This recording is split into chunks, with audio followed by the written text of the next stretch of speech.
तेजस्विनावधीतमस्तु मा विद्विषावहै। ॐ शान्ति शान्ति शान्तिः। गुरुर्ब्रह्मा गुरुर्विष्णुः गुरुर्देवो महेश्वरः गुरुरेव परं ब्रह्मा तस्मै श्री गुरवे नमः। तस्मै श्री गुरवे नमः।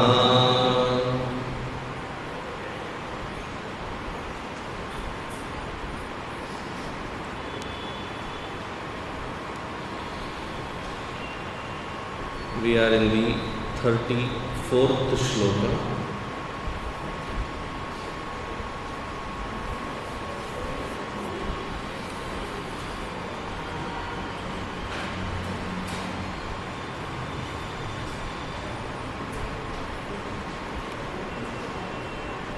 Please chant after me.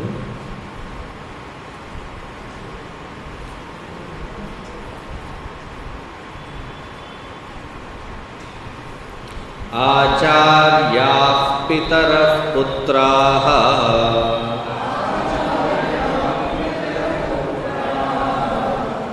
तथैव च पितामहाः मातुलाश्वशुराः पौत्राः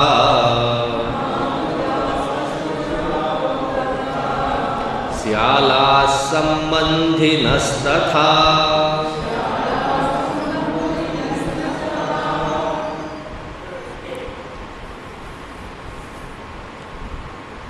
That unconscious thought which Arjuna identified with, empathized with, when Sanjaya brought that information from Dhritarashtra,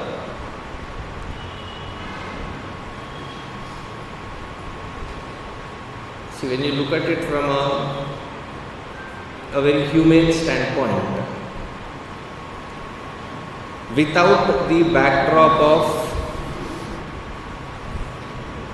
the 80 years that the Pandavas and the rest of the citizens of that particular kingdom have faced, you just look at it as one cross section and try to evaluate, one would naturally think Arjuna is saying something which is not wrong. He has been the hero of his times. He has been the best of the archers in his times. He has been always a winner, successful person. But without understanding the entirety of the story, one would not appreciate why Arjuna was reacting like this and why Bhagavan Krishna's message of these 700 shlokas was a necessity.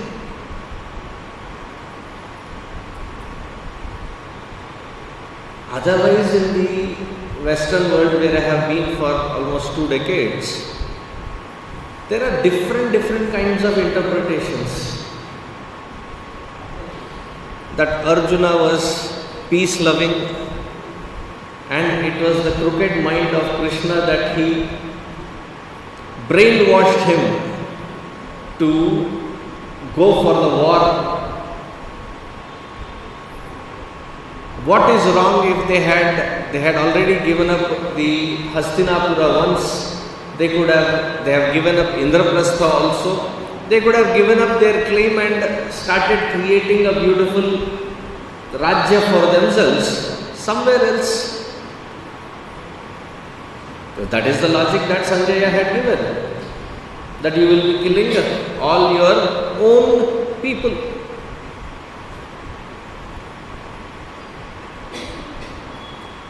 Now it works both ways, right? For them also, these were their own people. Are they not? Or was it always one-sided? I am your relative, meaning you are my relative. It cannot be that I am your relative but you are not related to me.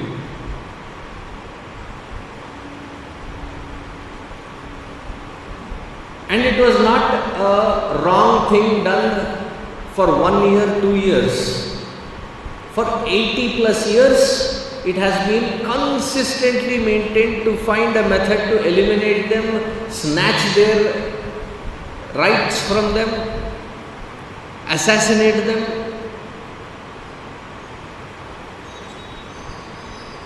Therefore, when somebody looks at the situation as responsibility, kartavya karma, it can be understood as kartavya karma only if the entire backdrop is understood.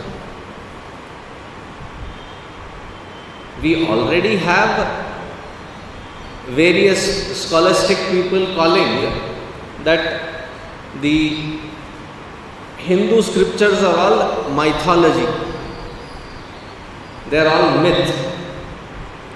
They may have certain morals, they may have certain values that can be taught, but it is a mythical story. On the top of it, the very virtue of this entire dialogue is being not just diluted, but it is being drained out. Therefore, not just reading the philosophical part of it, but understanding the very backdrop of what all had transpired for this situation to occur and why standing up and battling it out was the only solution. I am not saying that was the best solution, that was the only solution. It was not that there were that many options that they could choose one. This was the only thing left, and that was drawn by the Kauravas themselves.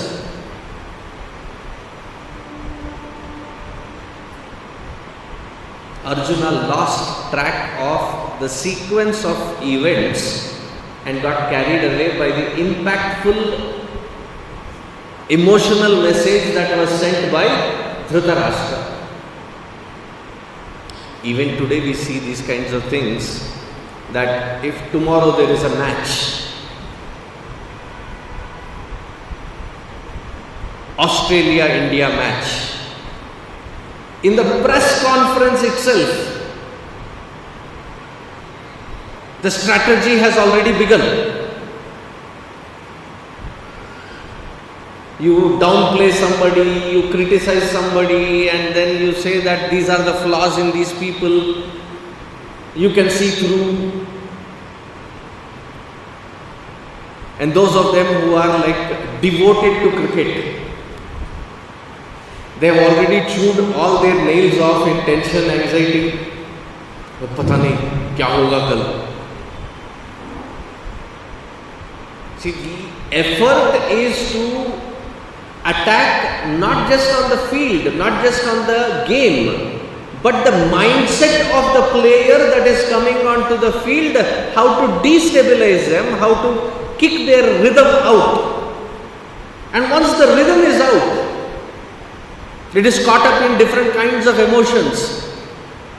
The play which is natural for them, which they have practiced for 20-30 years, it starts stumbling.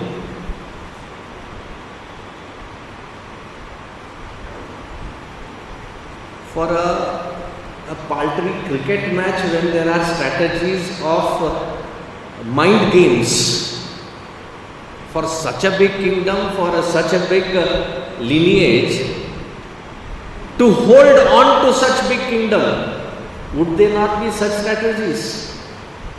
Dhritarashtra played a very good game. And the only person that took the bait was Arjuna. Usually, normally, he is worshipped across during those times as the most ideal hero. But the point that it is being made here is, even to the best of us, such situations can occur where our mind is completely thrown off balance.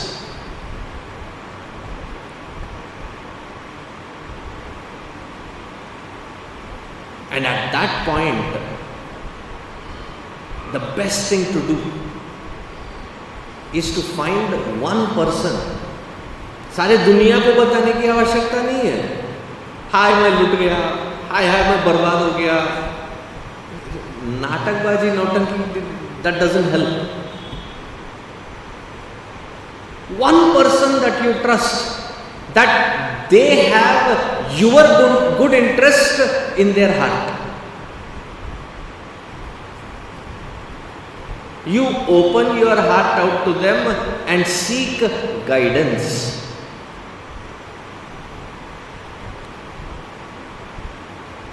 Even in Taittiriya Upanishad it is said, Ye tatra brahmana sammarshinaha yukta ayuktaha aluksha dharmaka masyuhu. Whenever we are in such kind of doldrums where we do not know what is right, what is wrong, which direction to take, why not to take, should I be, should I not be? I don't know why Shakespeare is coming in this first chapter. To be or not to be. If there is that kind of existential questions, then approach that one person that you implicitly trust. And the best part, even that person that you are approaching need not know that person for you means that high. उनको भी जानने की आवश्यकता नहीं है.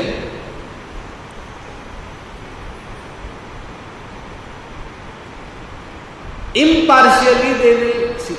Even otherwise, sometimes don't we surprise ourselves that when our friends come to us and they tell their problems and we end up giving the best of the solutions, that we surprise ourselves. Arey wah,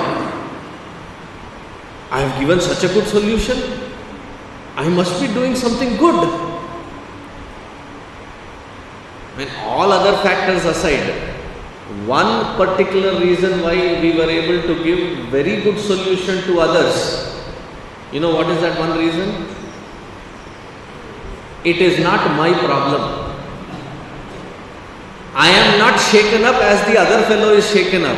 I can see Purva Apara, I can see very clearly, therefore I can identify the solution as well. So there has to be one anchor for us for such situations. Luckily for Arjuna, that one person happened to be Swayam, that Paramatma, Krishna Paramatma in his life.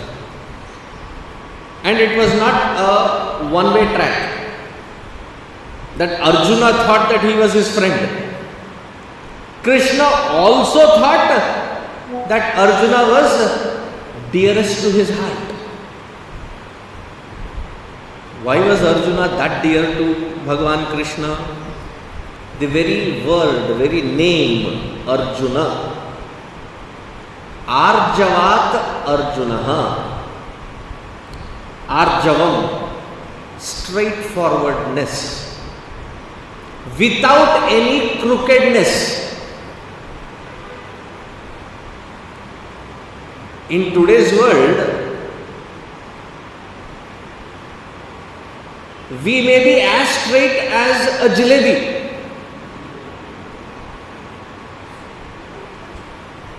But then the claim is, I am the most innocent, main to bhola bhala.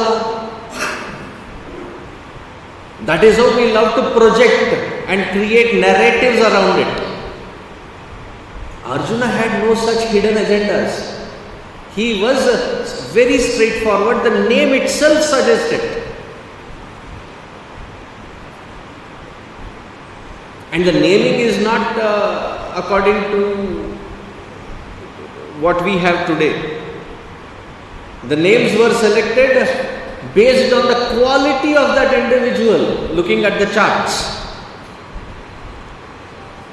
Bhagavan Krishna was not named Krishna because he was dark in color. That happens to be incidental. He was named as Krishna because akarshayati paran api. His very mere presence was so attractive that people would be drawn unto him even if he did nothing. Akarshayati paran iti Krishna.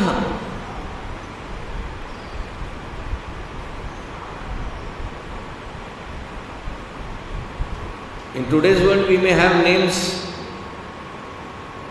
the eyes may be looking south and north, squint eye. But the name is Meenakshi. Swabhava, Guna and the name, there may not be a match.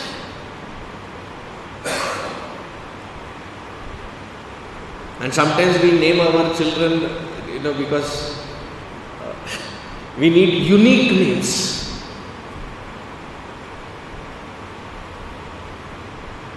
In that uniqueness, we name our children pata nahi kya kya. I don't know, I must have shared this during the Hanuman Chalisa. I went to a city. I was giving lectures. Somebody invited for food bhiksha. So I went to their house. They had 3 children. The youngest kid was a very sharp kid. There was a chess board. And as they were preparing to arrange the table, I was just moving the chess, coins. So he sat down, invited himself, and he started playing very, very strategic attacking mode. So I asked him, Beta, what is your name? And he said his name was Timir.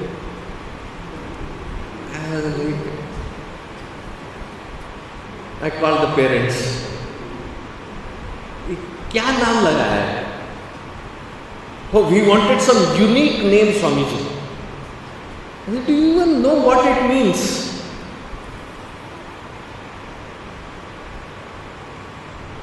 In internet it says Timir means splendid character. Which internet?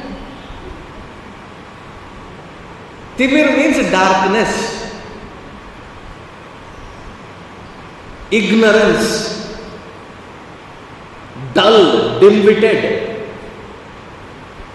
Ajnana timirandhasya jnanan janashalakaya.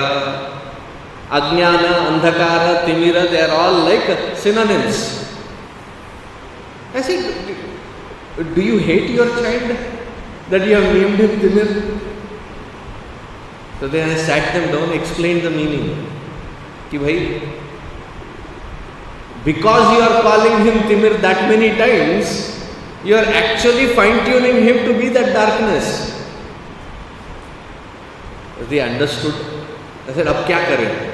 I said, go immediately to the court and get the name changed. You objected it, now you give a good name. I said, instantly the name that came that moment was Tejasvi. Because he was a brilliant kid. Why spoil him by the name Timir? He is now in the US Air Force. Tejasvi. It is not like today. In those days, they looked at the character of the individual and named that individual.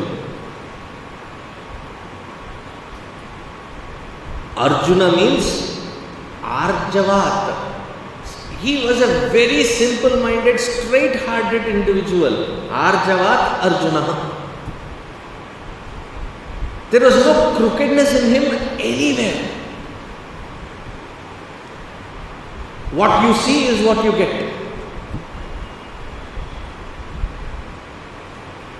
Therefore, he was very dear to Bhagavan. Even to such best of the best,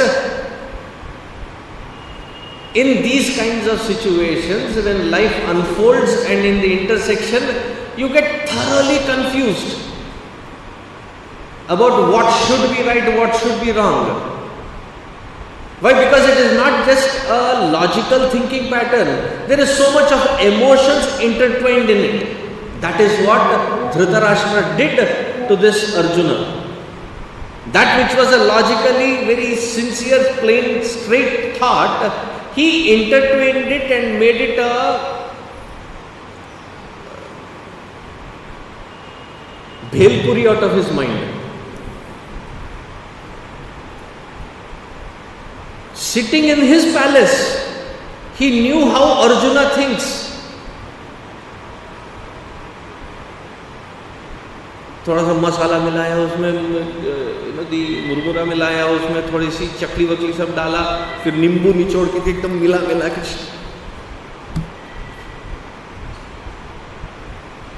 Caught up in those emotions, he did not have the strand of thought of clarity which he had previously. Which in his own words he has said, Bhramati vachame manaha. My mind is gushing with so many thoughts, I am not able to focus on a singular thought. But one thing that prompts me from within, now with this emotional havoc that I am going through, that I should not participate in this war. This war should not be done. He tried the first logic. Bhagavan Krishna did not have any movement. When people are listening, unknown to us, unconsciously, the eyes and the head and every body language, it starts moving in agreement.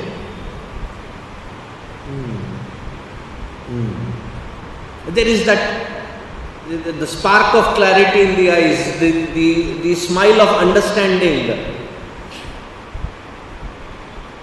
And the head is slightly to a side.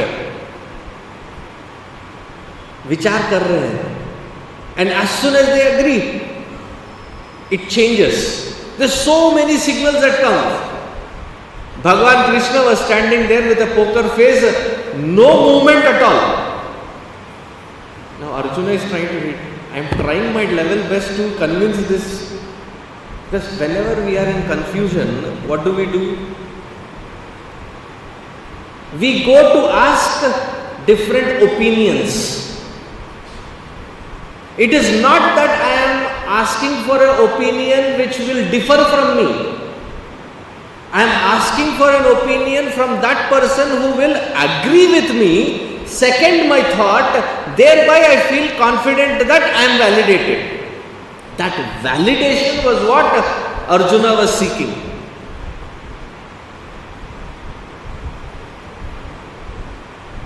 And Bhagavan Krishna was like, tu ser to main sawa ser.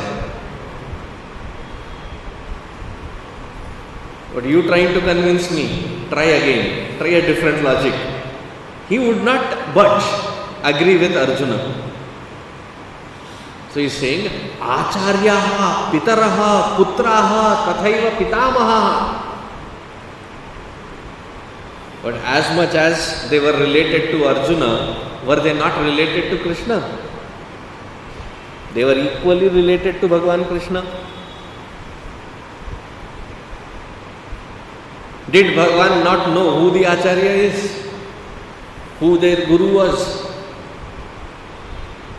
Kripacharya and then Dronacharya. Pitaraha, those who were of the age group of fatherly figures. Putraha, putraha like sons. Pitamaha, there was only one grandfather, Bhishma, a stalwart. Matulaha, Matula is those that belong to the mother side of the family. Matula can specifically mean mother's younger brother or older brother. Matul. Or those who belong to the side of the mother's family. Matulaha. Shvashuraha, from the father-in-law's side. When there was a big contingency from his father-in-law's side. And then he says, Pautraha, Pautraha, grandson. Pautraha, Syalaha, brother-in-law. He had his brother-in-law also. He was the commander-in-chief of the Pandava army. Drishtadyumna. Sambandhinastatha. All these people that are standing there. Hey Krishna. See, up until now, he has said what his confusions are. One thing that we all should learn. When in anger or confusion, do not make a decision. Never make a decision when you are confused and when you are angry, agitated, frustrated. Take your time. Settle your mind down. Calm yourself. If there is too much of energy, go for a run. Go jog. Expend that energy. Take a cold shower. Sleep if you can. Isn't there a saying in English when somebody asks for your opinion, your decision? They say, let me sleep over it. I don't want to decide right now. Let me sleep over it. I will wake up fresh and think about it then. Never in an agitated mind, never in a frustrated mind, never with an angry mind. In fact, we have to train ourselves to say that sentence again and again. Not now, I am angry, my mind is agitated, I will talk, decide later. It is okay to say that.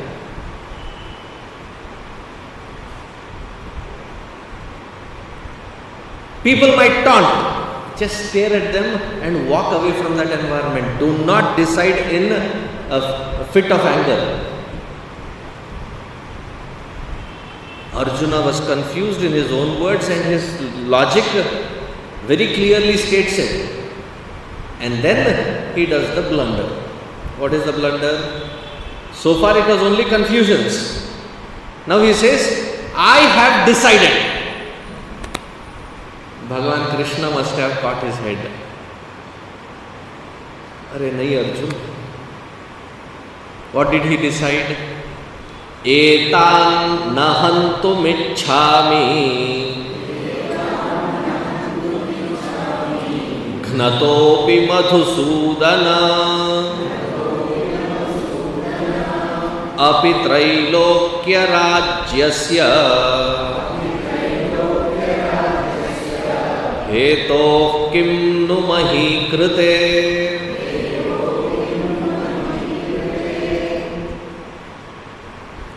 In the first and second chapter, Arjuna's statements looks like a typical Bollywood hero's dialogues in Sanskrit. What is he saying? Etan na hantum ichchami. All these people standing there, I do not want to kill any one of them. Okay. Now comes the dialogue. Gnataha api Madhusudana. Even if they end up killing me, I don't mind, I don't care. Let them kill me. मैं अपना जान भी देने के लिए तैयार हूं. पूछ कौन रहा है भाई? I am ready to sacrifice my life. अपि त्रैलोक्य राज्यस्य हेतोः किम नु मही कृते. Probably because Arjuna was born when Kunti Devi chanted whose mantra? Which Devata mantra? Indra. Indra is the king of the heavens, Swarga. So he is saying, Api Trailokya Rajyasya, even if the heavens are given to me, I would not want that Swarga. What is this kingdom in comparison to that heaven? Two unavailable parameters, Arjuna is saying he is ready to sacrifice. Nobody is giving him Swarga. He has to put this effort, win and then get the kingdom. At this point he has nothing in his hands.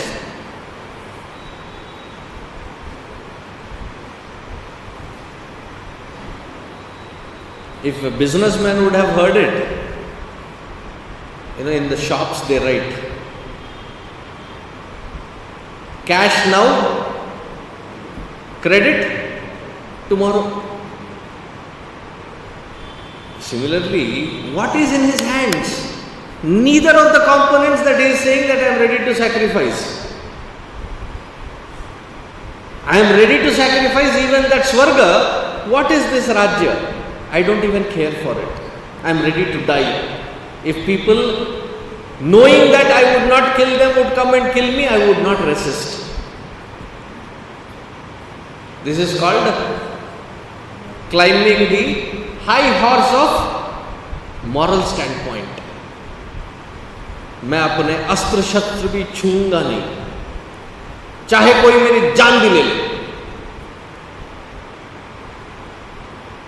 He has made his intention clear that I do not want to kill, I do not want to participate in this war, I don't care for the result of this war.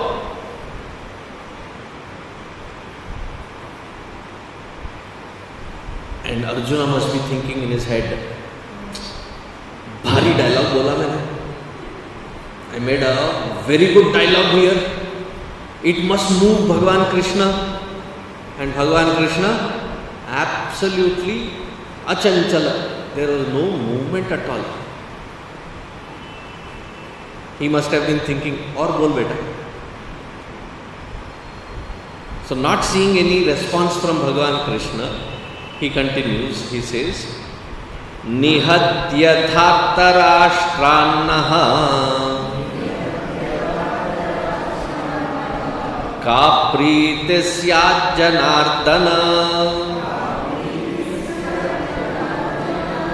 papame vashraye dasman hatvaitana tatayinaha.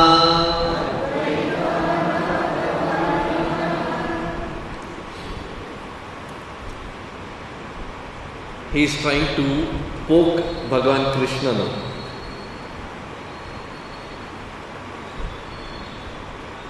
Because he is not talking as, wherever he has addressed earlier, the addressing, the name with which he is calling Bhagavan Krishna is changing. Here what is he calling him? Janardana. Janan ardayate, palayate, rakshayate, yaha saha. You have the name that you protect people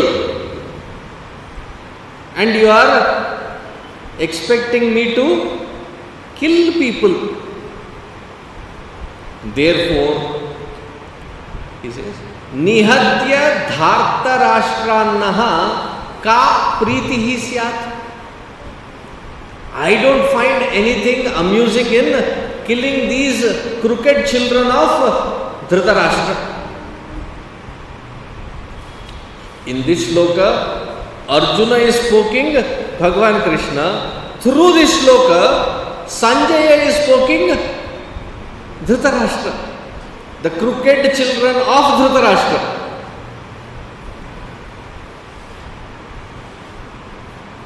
And then he says with utmost disdain, Svajanam hi katam hatva sukhina syama madhava. By killing your own people, show me one person, one human who has been ever happy. Can they be ever peaceful? Can they be ever happy?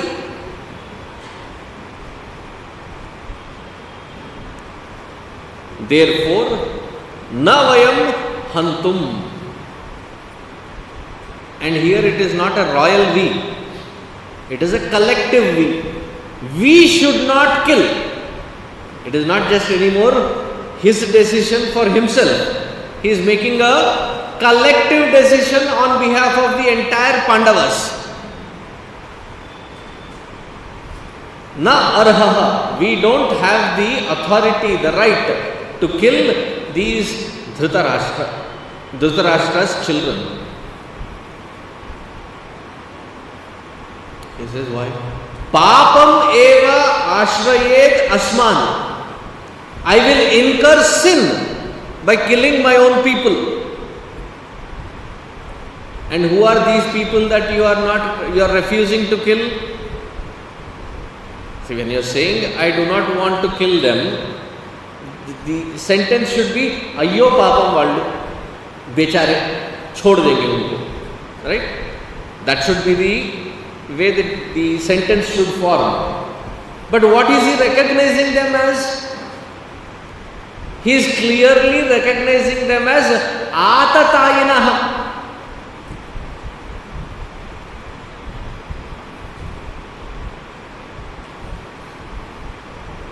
The Sanskrit word for those who terrorize people.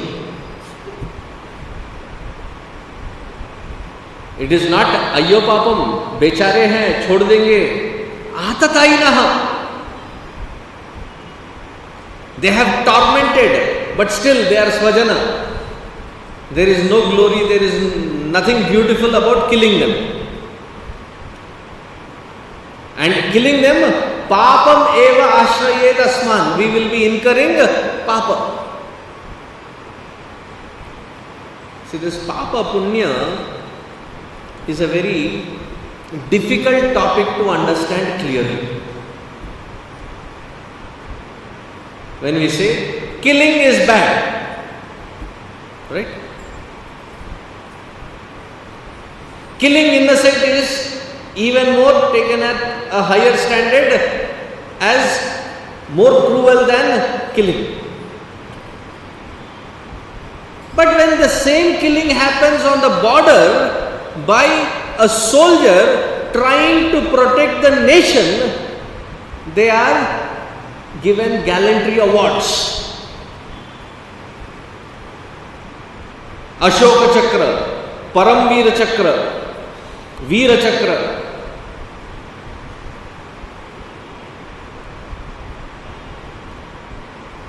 Killing is killing, isn't it? No, Swamiji. Killing is not killing. That there where they are protecting for the sake of the rest of them to be peaceful and to have a joyous life, they are protecting the borders from those people that would have come and impacted these people and their peace. Therefore, to save them, to stop them, if killing was necessary, if killing is done, it is considered not as a sin.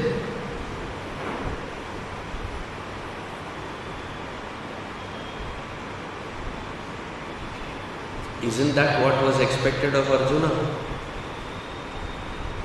That he raise up to the occasion, stand up for dharma and re-establish dharma. But that who he had to eliminate to re-establish dharma, instead of seeing, he himself is saying Atatainaha, terrorizing people, terrorist too.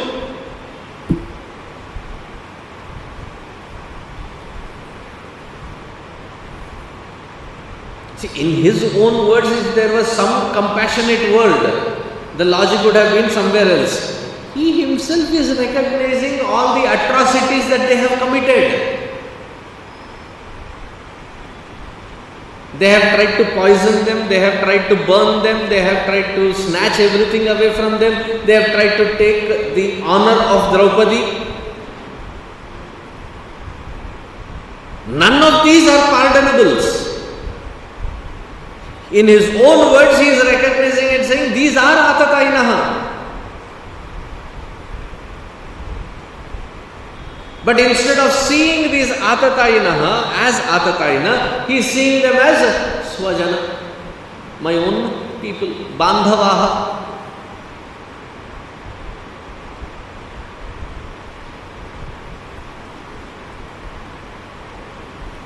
Papam eva ashrayet asman. In fact, the logic should have been, if I do not have the courage to stand up to them and stop them, then it would be considered as papa.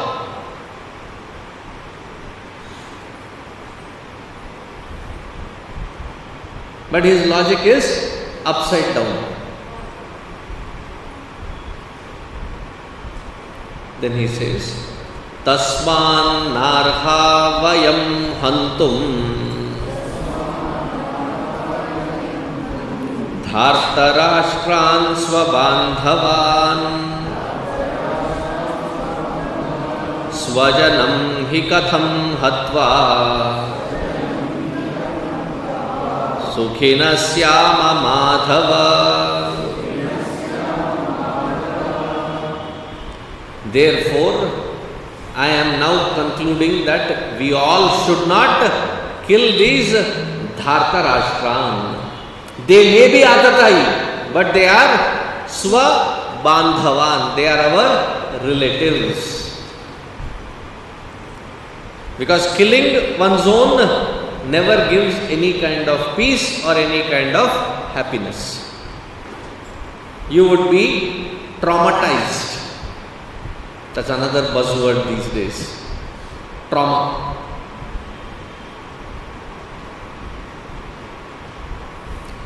Who will be happy in such kind of situation, killing your own people?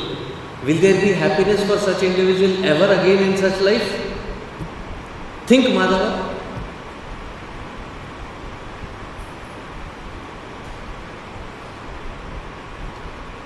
Therefore, I think we should decide now. Vayam na hantum. We should not kill these Dhartarashtran because we are seeing them as Atatai. We should have been seeing them as Swabandhava.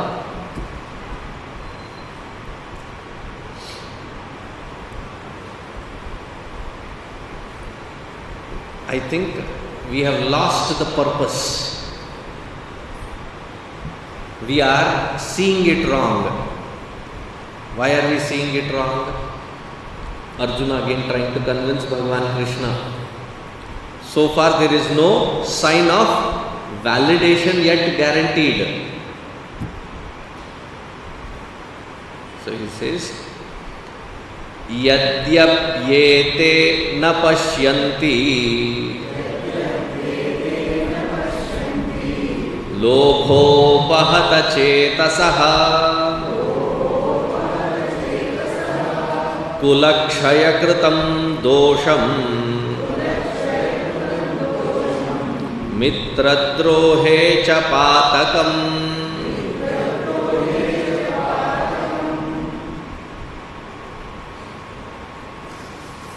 He says,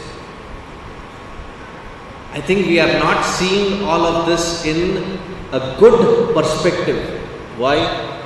Lobha upahata chetasaha. Our minds have been completely covered by lobha.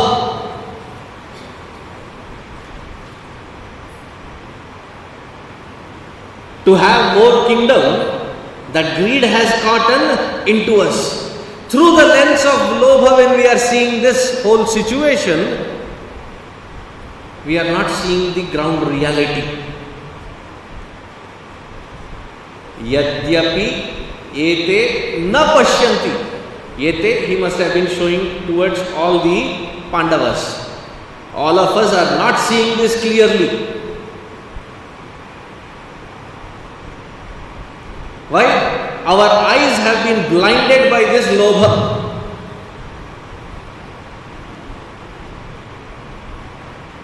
If we go ahead in this war with our lobha drishti, what will happen? Kulakshaya kritam. The entire kula will be destroyed. Mitra drohe cha patakam. And it will be mitra droha. All of these are our friends. Going against them will be called mitra droha. And we will be incurring serious sin. Patakam. Kulakshaya krita dosha. Kulakshaya krita dosha. Now if 45 lakh people are on this battlefield, who is there back in the Rajya?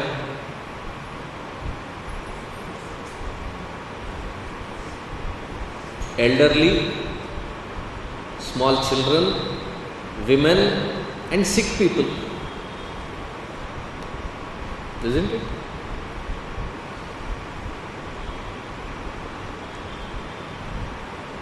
Elderly, small children, women and sick people. What kind of a kingdom will it be wherein knowing that it is not having able-bodied people anymore, it will be attacked from all different directions by different kinds of kingdoms. Not just the kingdoms that are here surrounding us. From far away places they will come and attack. There will be nobody to fend ourselves. We are leaving our women, our children and our elderly defenseless. And the entire kula is going to get destroyed right here. Which was a fact. It was going to get destroyed. Both on the Pandava side and the Kaurava side, there were only handful of people that were left behind. Pandavas themselves did not have any further lineage left after the war concluded.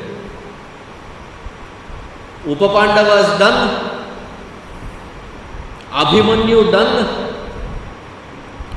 By that time there was not, the information was not yet there that Uttara was still pregnant. That happens to be a fresh breath of air once they come to realize that Uttara is Garbhavati later. At this battlefield, all of these people were wiped out.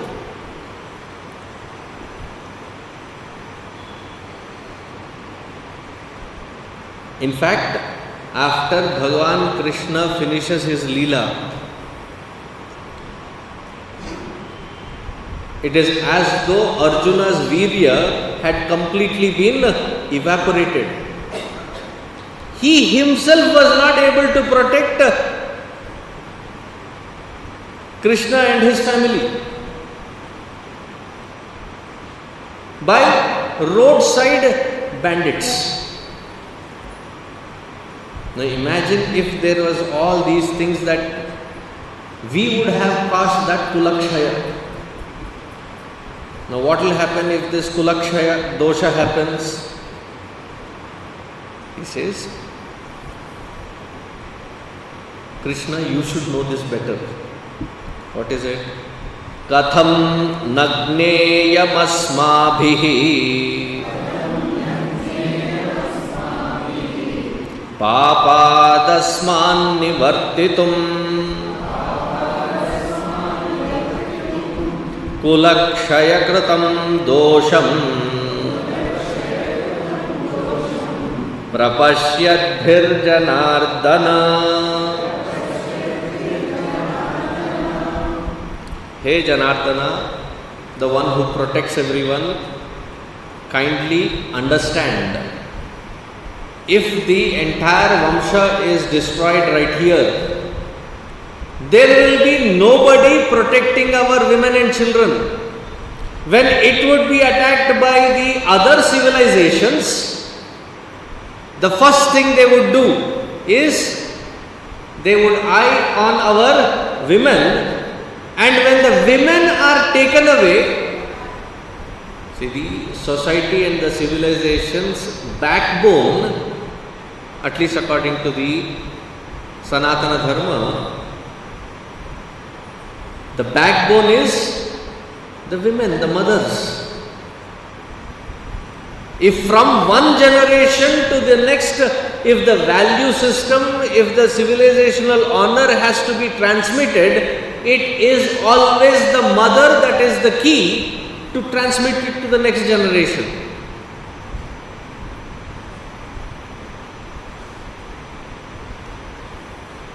And for this to happen, man happens to be on the boundary, giving a protected environment for this transmission to happen. Once this protective layer is not there, those that who have this civilizational value system, when they themselves are, snatched away, who will be there to protect this entire Kula Dharma? Our entire Kula Dharma will be destroyed. More gory is that result wherein we, for our lobha, are fighting each other and destroying each other. It is our dharma which will be destroyed in final.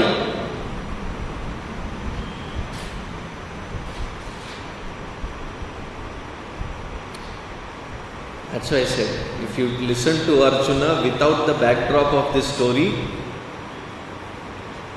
it seems as though Arjuna is right on the point. Don't worry. In second chapter, for each pointer that is raised, Bhagavan himself answers as to why that logic is a flawed thinking.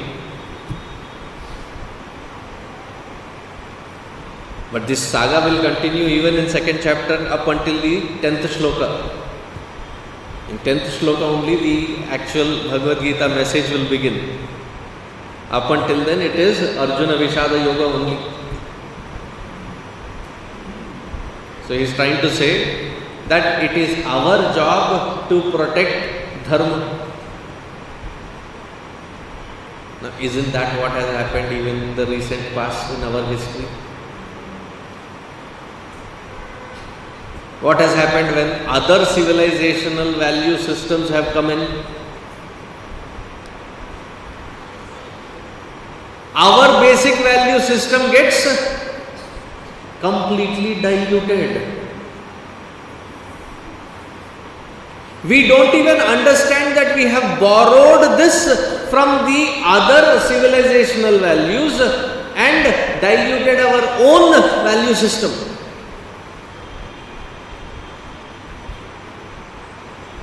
Like the other day I was discussing with somebody, that point comes to mind.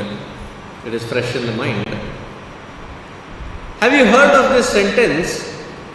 We should be God-fearing. Have you heard this statement? We should be God-fearing. Show me one shloka, one subhashita, one scripture where we have been advised to be God-fearing. Show me one.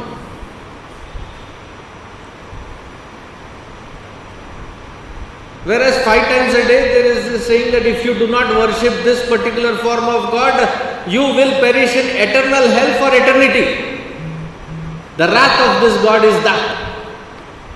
Show me one shloka, one sentence, one mantra anywhere. Unknowingly we have borrowed this concept God-fearing. Why? What is the necessity to be God-fearing? If at all we as human beings have to fear, it is not God, it is our karma. In spite of our karma and the opportunities given, we keep missing it out, and still Bhagavan keeps giving us opportunity. That is His apara karuna. Fearing Him, fearing that concept of God is not our concept. But yes, we definitely have to fear our own karma, because it will come back to bite us. You cannot say, you cannot claim, but I did not do it intentionally. The nature's law doesn't care if you have done it intentionally or non-intentionally. You have done, the results will be there.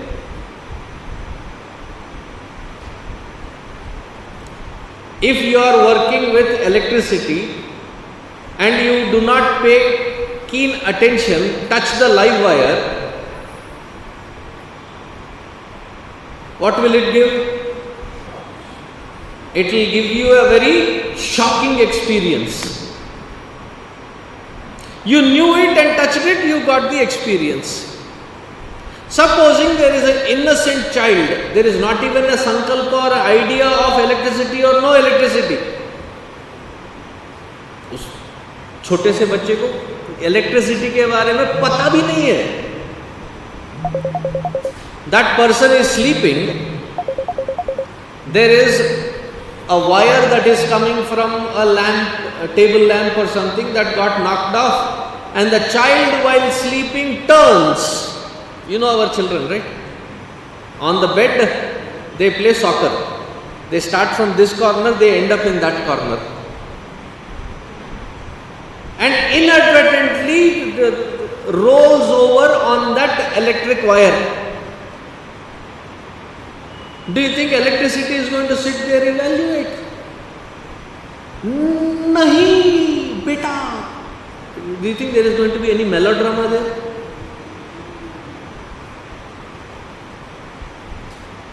Electricity by definition is those electrons that flow where there is a path of least resistance, and it will follow.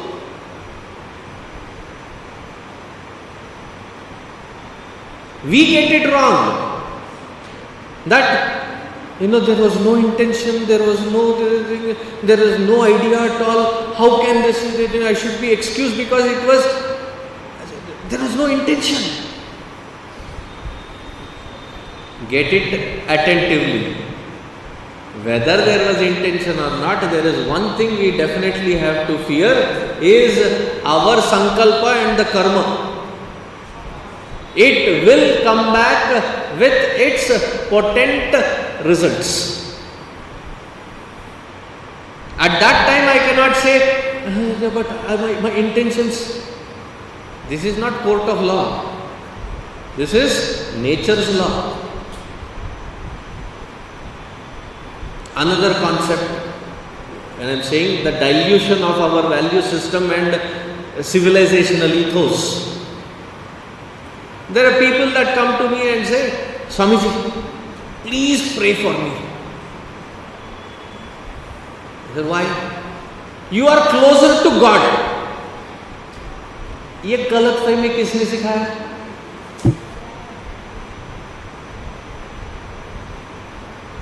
The temple and the devata in that temple is as much accessible to any one of us here. Nobody is barred. And we do not function through via media agencies, that it has to be done through a certain agency for our prayers to reach to the divine. You need not even come to this particular altar. In your own house, above the kitchen, little closet space where you have stuffed the God, and there you stand and offer your worship, even there you can connect to God. You do not require another media to mediate through to talk to Bhagavan. But haven't we started saying, I have heard it several times, you are closer to God, pray for us. आपकी सुनता है, हमारी नहीं सुनता. ये गलतफहमी, ये भ्रम कहां से आ गए? This is not our civilizational value, it is not our civilizational thought. Bhagavan is accessible to any person, anytime they want to invoke. It is your communication with that divine which is called prayer. And the attitude with which you communicate is called bhakti.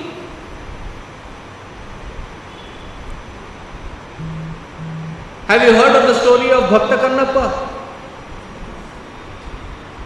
Poor village hunter. He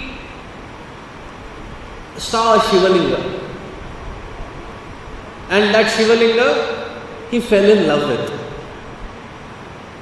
So every day he would hunt and he would bring the best of the meat of the deer or whatever he has hunted and offer it to Bhagavan. He was a hunter by profession. So one hand he would have his bow and arrow, the other hand the choicest of the meat, and he saw that there was dirt and other leaves and other things that would fall. He had only two hands. He said it has to be cleaned. So what would he do? He would fill his mouth with water, come there, spit it out, clean it with his leg, offer that choicest of meat and worship Bhagavan in his own way. It would be a blasphemy today if somebody were to come here and do it.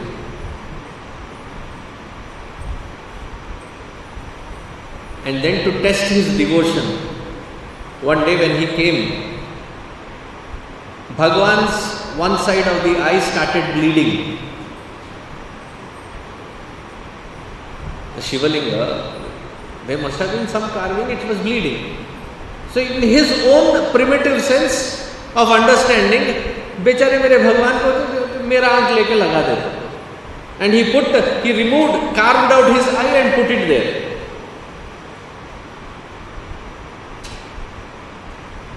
Now, to test him further, the other eye started bleeding. So now he was in a puzzled situation.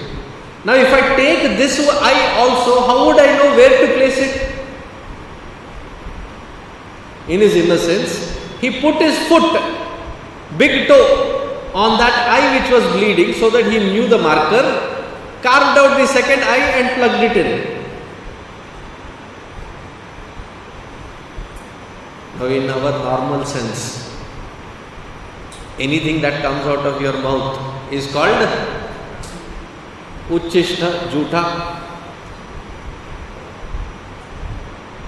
Therefore, when you look at, when you go to the Pithadipatis and others, so that your spit doesn't inadvertently fall on them, you put a cloth or something and then talk to them. You are trying to be extra cautious. And here, directly, he spits the entire water. He puts his foot on that Shivalinga. The point here is, you may be from whichever background with whatever kind of understanding, but nobody ever dares to block you to connect with that Bhagavan and communicate to that Bhagavan. विचित्र cycle कहाँ से शुरू हुआ? Swami ji, you be the mediation. Mediation is required in the other mata. In our dharma, there is no required mediation. You can choose whichever saguna format. There are multiple varieties.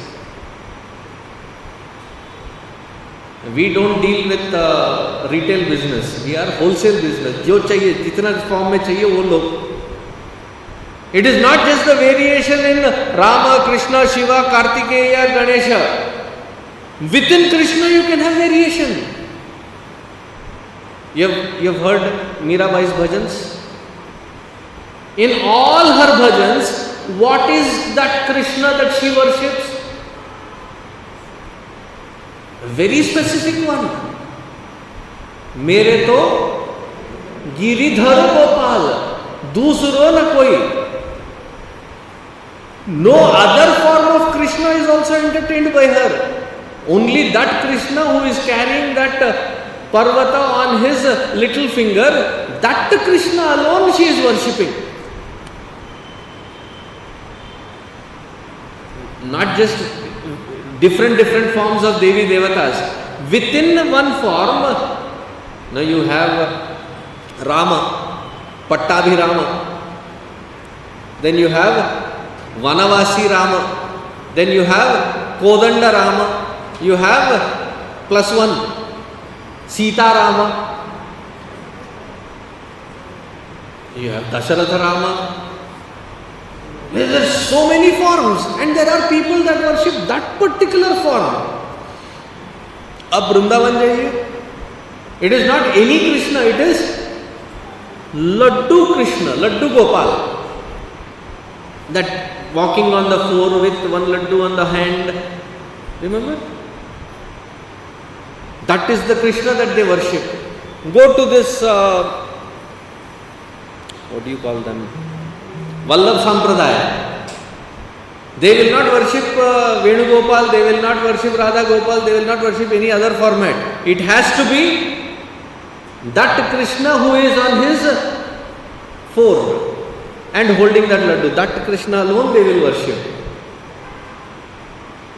Any format, doesn't matter. Okay, forms are too many, I am getting confused. Formless is also okay. I will worship only sound. That also is okay. Omkara. See, the directness of the connect of the individual and that is never barred. You are always open. But the mischievous idea that there has to be somebody because you have been told that such people are more closer. That Bhagavan stays verily as you in your heart. Saguna, Nirguna have said, you can do Manasa Puja.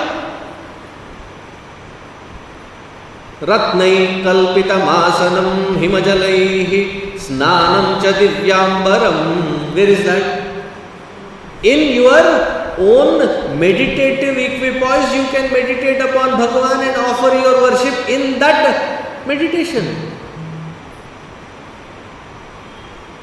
You don't need to sit in front of a form, a murti, a vigraha. None of that required. How user-friendly. I am talking in a complete utilitarian sense. How user-friendly. You don't need to carry the Bhagavan Shivalinga and all the 16 upacharas and various containers that come with it and various panchapatra, uddharina, plate and this and that. Nothing required. Wherever you are, freshen up, sit down, close your eyes. Imagine that Bhagavan in all glory. At least we are limited in our physical worship. We give only those physical flowers that also are limited. They are seasonal. In your imagination, you don't need to have bhavadharidrata. Imagine. Imagine even those flowers that are not available in this bhuloka. There is nobody to limit you. Offer them. That is the kind of connect. Don't we see that that value system has been diluted? May not be true for Arjuna's time, but definitely we see today for our times that it is impacting. Therefore, Gurudev used to say vehemently, change a man, you have changed an individual. Change a woman, you have changed the entire family. That is the impact of the mother. And Arjuna now is trying to say, Bhagavan, if this Kulakshaya happens, imagine that entire Sanatana Dharma gets disturbed and destroyed. And for that destruction, you and I will be responsible. Ghora Papa Patakam.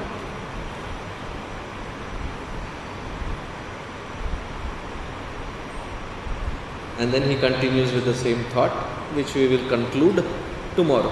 I know I still have 20 minutes, but I have few things to share with you. First and